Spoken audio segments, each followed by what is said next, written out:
Hello, this is Epi Advisor. What we have prepared today is that China, Japan, and Europe have now reached a market cap of $7 trillion.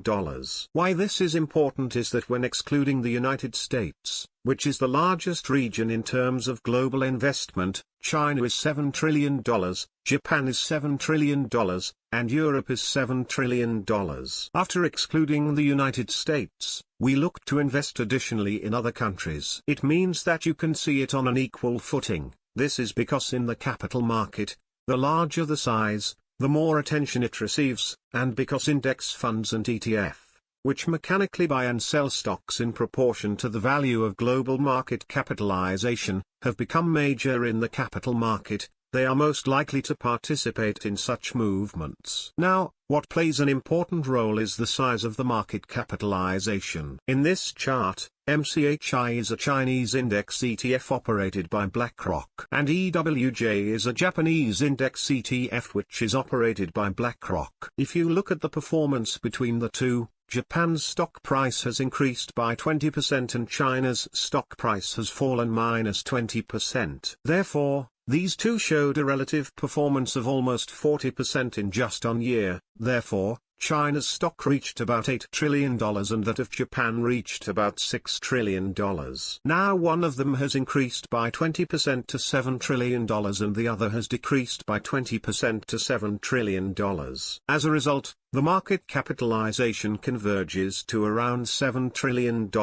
In the case of Europe, it is now fluctuating between the low to mid $7 trillion range. The gathering of three major regions for this $7 trillion means that people can now see a new starting point in the movement of global funds. Then, in this regard, when it comes to global investments and the movement of funds, China, which had a higher economic growth rate and could take additional domestic economic basis in addition to any competitiveness of companies, was the overwhelming leader in investing in Asia as in the past. If it was said to have been a high priority, now the exchange rate has depreciated sufficiently so that investors who have already experienced the plunge of the yen, and investors who tried to invest in Japanese companies that are competitive in the global market are choosing Japanese stocks in terms of the exchange rate and sometimes in terms of the competitiveness of the companies. We are constantly knocking on the market door. In addition, in the case of Japan, where the exchange rate has fallen too much, there is no additional downside risk in terms of currency value. In addition, if the policy interest rate remains at this level despite the current negative interest rate, investors may be concerned that the Japanese yen may rise or become stronger in the future. And in the case of China, the domestic economy is weak. As it has been ruined, it seems that there are also parts that make global investors a bit reluctant to make a choice in that regard. So, to summarize, from the perspective of a global investor, the size of the market capitalization was different depending on whether you chose China, Japan, or Europe among the funds that could be invested in major regions, but since they were similar in size at $7 trillion,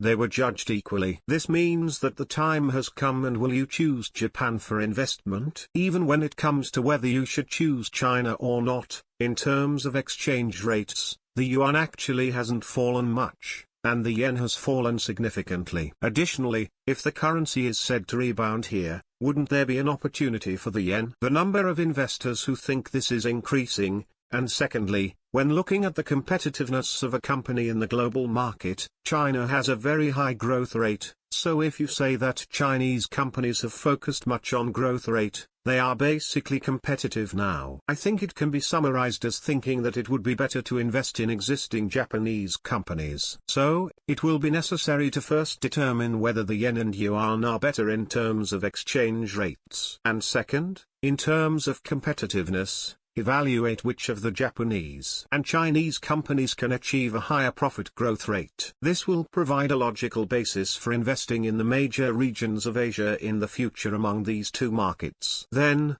from the perspective of global investors, we shared what will happen in the future with the movement of funds invested in major regions excluding the United States. We also shared the two most important principles in choosing Japan and China when investing in the Asian region. Of course, we have not been able to tell you more about the details, but we will summarize and organize them and share them through another presentation. In the future, There will definitely be an impact on the exchange rate depending on the interest rate policies of China and Japan, so we will prepare content on what scenario should be used in that area as well. Thank you.